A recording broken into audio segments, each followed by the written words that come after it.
name is Amit May Cohen, and I'm here to introduce my album Pressure Points, my first with Audio Network. I was introduced to Audio Network through my friend and composer 𝘗𝘳𝘪𝘯, who's done several albums for the company over the years. He spoke very highly about all the people he's worked with and mentioned the creative freedom that he gets while working on his albums. Through him, I met one of the team members of Audio Network, and shortly after that started working on my album Pressure Points. Prior to starting my work on the album, I experimented with building a percussion instrument inspired by the apprehension engine. At the time, I was very inspired by soundtracks like The Handmaid's Tale and Ozark. Both are very dark and moody with a minimalistic approach and pushing the track through tension rather than sweeping melodies. I also especially love the blending of dark synthesizers with live organic elements, and I thought that that would be a perfect fit for my instrument.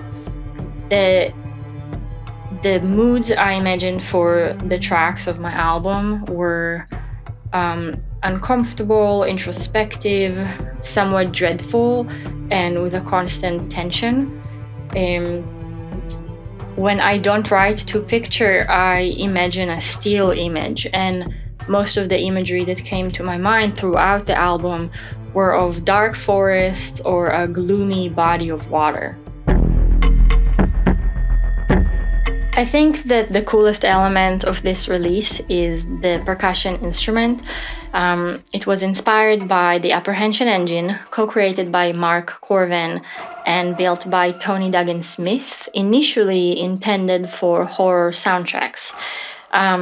My instrument is a very basic wooden box with a piezo contact mic connected through a 1/4-inch cable to a Kemper amplifier. It has a metal coat hanger, 3 rulers, and an egg slicer. You can hit it, bow it, and strum it. Without amplification, it doesn't sound like much, but once it's amplified with effects, the sound's possibilities are endless. I used it both for percussion and for sound effects creation. The writing process was inspired both by groove and sound.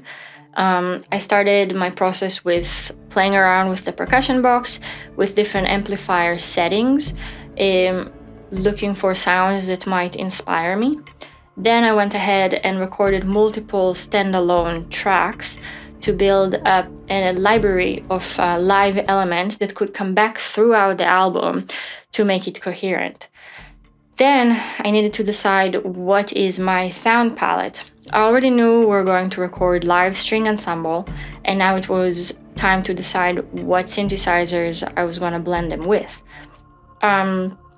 Prior to starting composing on each track, I played around with different grooves on the box, looking for a groove that will inspire me for the specific track I was working on, and either recorded it or used my sound bank to build it. And then I wrote layers of string and synthesizers on top of that.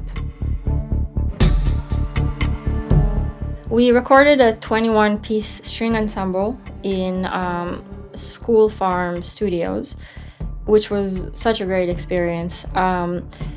The Audio Network team was there to run the session, either from booth reading, contracting, engineering, and even conducting. They were there to make sure the session was running smoothly, and they made great suggestions as we were going along. All the musicians that they picked were fantastic and really brought the music to life. My favorite track of the album is Prime Suspect, which ironically is the only track with sweeping melodies.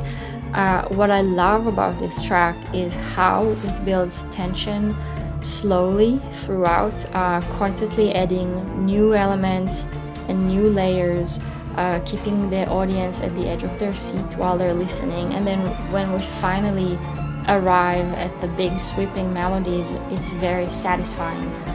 It was also the hardest track to record, but it was very fun.